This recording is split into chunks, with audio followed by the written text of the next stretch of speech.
for 42 አክብሮታዊ ሰላምታችን በያላችሁበት ይድረሳችሁ የተከበራችሁ የፏፏቴ ቲዩብ ቤተሰቦች፣ እነሆ የዕለቱን ዘገባዎች ከዚህ እንደሚከተለው ወደ እናንተ እናደርሳለን። በቅድሚያም አበይት ነጥቦች። የኦሮሞ ነጻነት ኦነግ ኦኤልኤፍ በ3 ዓመት ውስጥ ሪፍረንደም አደርጋለሁ አለ። ፓርቲው 15 የፖሊሲ አማራጮችን ይፋ አደረገ። አንቀጽ 39 ተግባራዊነት ልዩ ትኩረት አደርጋለሁ በሚል ገልጿል። በሌላ በኩል ደግሞ ፓርቲው ዲሞክራሲያዊ እንዳልሆነ ተገለጸ። የውስጥ ድርጅት ዲሞክራሲው አደጋ ላይ ነው ተባለ። ዝርዝሩን እንመለከተዋለን። የወልቃይት ጉዳይ እያበቃለት ነው። ታሪካዊ ማስረጃዎች ተገኙ። ፈረንሳዊ ፕሮፌሰር ክሪስቶፈር ክላቫ ስለ ወልቃይትና ጠገዴ ምን አሉ? ሌላኛው ፈረንሳዊ ጸሐፊ በ1880 የጻፈው መጽሐፍ በግልጽ ያደረገው ሚስጥር ምንድን ነው? ይህንንም ዝርዝር እንመለከታለን። የኦሮሚያ ክልል ምክር ቤት የጨረቃ ቤቶችን ህጋዊ ሊያደርግ ነው ተባለ። የተሰሩ ቤቶች ከከተማው ፕላን ጋር የማይቃረን ከሆኑ ቤቶቹ ካርታና ፕላን የሚሰራላቸው መሆኑን አሳውቋል። የሚጸድቀው ይዞታ በከተማው ደረጃ በተፈቀደው የመኖሪያ ቤት ይዞታ ካሬ መጠን መሰረት እንደሚሆን ተገልጿል። በዚህ ውስጥ የማይካተቱ ከተሞችም ታውቀዋል። መረጃው ለሌሎች እንዲደርስ ቻናሉን ላይክ፣ ሼር፣ ሰብስክራይብ ያድርጉ። የኦሮሞ ነጻነት ግንባር በ3 ዓመት ውስጥ ሪፍረንደም አካሂዳለሁ አለ። ፓርቲው 15 የፖሊሲ አማራጮችን ወይም ደግሞ ቢመረጥ የሚተገብራቸውን እቅዶች ይፋ አድርጓል። ለአንቀጽ 39 ልዩ ጥበቃ እንደሚያደርግም ጨምሮ ገልጿል። በሌላ በኩል ደግሞ የኦሮሞ ነጻነት ግንባር ዲሞክራሲያዊ አይደለም ሲል ብልጽግና ገልጿል። የኦሮሞ ነጻነት ግንባር መንግስት ሆኜ ከተመረጥኩኝ ስልጣን በያዝኩኝ በ3 ዓመታት ውስጥ ህዝበ ውሳኔ ወይም ሪፍረንደም አደርጋለሁ፣ አስተባብራለሁ ሲል ገልጿል። ፓርቲው እንደገለጸው ከሆነ የኦሮሞ ህዝብ በተመለከተ ያዘጋጀው 15 የፖሊሲ አማራጮች ይፋ አድርጓል። እነዚህም የፖሊሲ አማራጮች ብሎ ያቀረባቸው የዘረዘራቸው ከተመረጠ እንደሚፈጽማቸው ያስቀመጣቸው መሆኑን አሳስቧል። እነሱም አንደኛ፣ መንግስት በመሰረትኩ በ3 ዓመት ጊዜ ውስጥ ህዝበ ውሳኔ እጠራለሁ። ሁለተኛ፣ ለአንቀጽ 39 ልዩ ጥበቃ እንደሚያደርግ።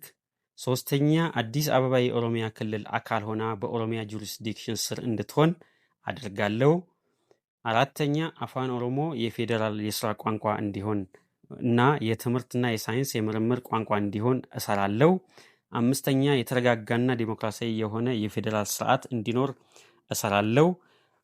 ስድስተኛ፣ መሬት የጋራ ሀብት ሆኖ ለአርሶ አደሮችና ለከተማ ነዋሪዎች የይዞታ ዋስትና እሰጣለሁ። ሰባተኛ፣ ክልሎች የራሳቸው ምርጫ ቦርድ እንዲኖራቸው አደርጋለሁ። ስምንተኛ፣ ህዝቦች በዲሞክራሲያዊ ምርጫ በመረጡት መሪዎች ብቻ መንግስት እንዲመሰርቱ አደርጋለሁ። ዘጠነኛ፣ ሁሉም ህዝቦች የራሳቸውን እድል በራሳቸው እንዲወስኑ እድል አመቻቻለሁ፣ ስራ እሰራለሁ፣ ለዚህም ተግባራዊነት እቆማለሁ። አስረኛ፣ የህዝቦችን ሉዓላዊነት የሚያስከብር መንግስትና ስርዓት ይመሰረታል። 11ኛ፣ የፌዴራል መንግስት ስልጣን በህዝቦች ምክክርና ስምምነት ይወሰናል። 12ኛ፣ እውነተኛ ሰብአዊና ዲሞክራሲያዊ መብት የተረጋገጠበት የፌዴራሊዝም ስራ ላይ እንዲውል እሰራለሁ። 13ኛ፣ ፍንፍኔ ለነዋሪዎችና ለዓለም አቀፉ ማህበረሰብ ምቹ ከተማ እንድትሆን አደርጋለሁ። 14ኛ፣ 3ቱ የመንግስት አካላት ማለትም ህግ አውጪ፣ ተርጓሚና አስፈጻሚ ከፓርቲው ወግንና ነፃ እንዲሆኑ አድርገን እናደራጃለን።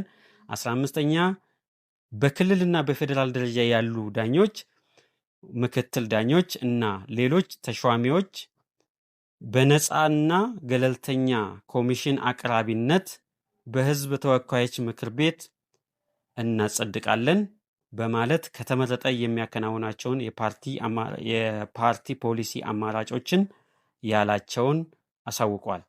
ይህ በእንዲህ እንዳለ ኦኤልኤፍ ዲሞክራሲያዊ ባህል የሌለው መሆኑን ብልጽግና ፓርቲ ገለጸ።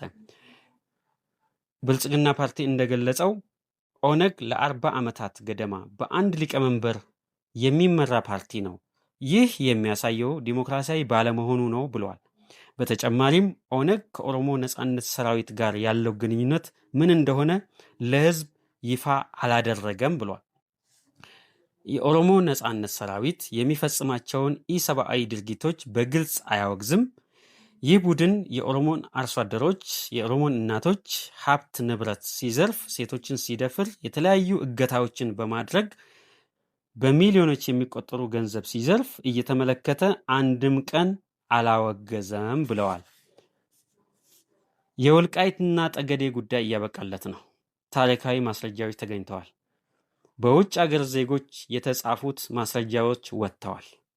በ1950ዎቹ በአዲስ አበባ ዩኒቨርሲቲ ያስተምሩ የነበሩ ፈረንሳዊ ምሁር ክርስቶፎር ክላቫ እንደጻፉት the area separated from Tigray by impressive natural barriers of Satit Takeze River has never been governed as part of Tigray at any period in the past, but has come under Gondar and Semen በማለት ጽፈዋል።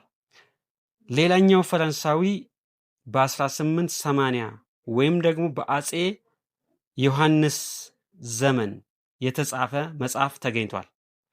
ይህ መጽሐፍ ርዕሱ The Earth and its Inhabitants የሚል መጽሐፍ ሲሆን በመጽሐፍ ውስጥ The Amhara Government Provinces are ደንቢያ፣ ዋልድባ፣ ጸለምት፣ ጠቀዴ እንደ ወልቃይት ብሎ ተቀምጧል። ሌላው ተጨማሪ ማስረጃ በ1867 በአጼ ቴዎድሮስ ዘመን መንግስት ወደ ኢትዮጵያ የመጣው እንግሊዛዊ ወታደር ከአጼ ቴዎድሮስ ጋር ሲሰሩ የነበሩ ማለት ነው። ሩትስ ኢን አቢሲኒያ በሚለው መጽሐፋቸው ዘ ፕሮቪንስስ ኦፍ አምሃራ ብሎ በድጋሜ በተዘረዘረው ውስጥ ወልቃይት፣ ጠገዴ ኤንድ ጠለምት በሚል ተጽፎ ተገኝቷል በማለት የገለጹት አቶ ውብሸት ሙላቱ ናቸው።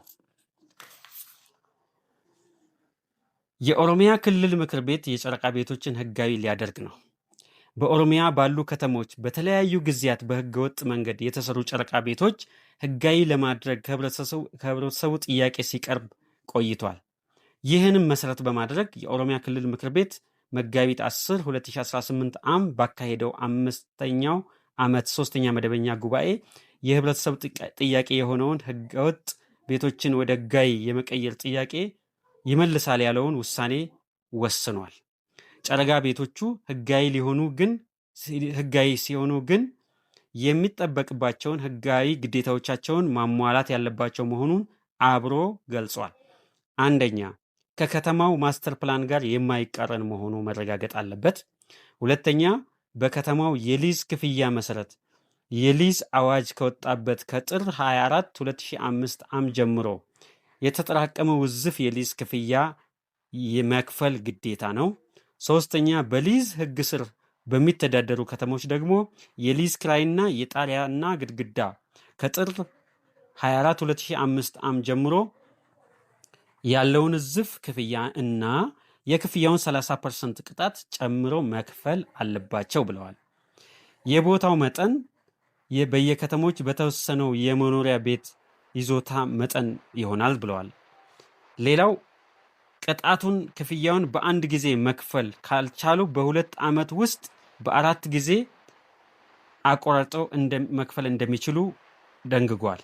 ክፍያውን መክፈል ካልቻለ ደግሞ ቤቱ ፈርሶ ቦታው ይወረሳል ብለዋል። ቤቱ ኢኮኖሚያዊ ጉዳቱ ከፍተኛ የሚሆን ከሆነ ግን መንግስት ከነቤቱ መሬቱን ይወርሳል ተብሏል። ነገር ግን በዚህ አዋጅ የማይከተቱ ከተሞችም ጨምረው ይፋ ተደርገዋል። እነዚህ ከተሞች ሸገር ከተማ፣ ቢሾፍቱ ከተማና አዳማ ከተማ መሆናቸው ተገልጸዋል። የተወደዳችሁ የፏፏቴ ቲዩብ ቤተሰቦች ለዛሬ ያሉን መረጃዎች እነዚህ ናቸው። መረጃዎቹ በፍጥነት እንዲደርሷችሁ ቻናሉን ሰብስክራይብ ያድርጉ። ለሌሎች እንዲደርሱ ደግሞ ላይክ፣ ሼር በማድረግ ይተባበሩን። እስከሚቀጥለው መረጃችን ሰላም።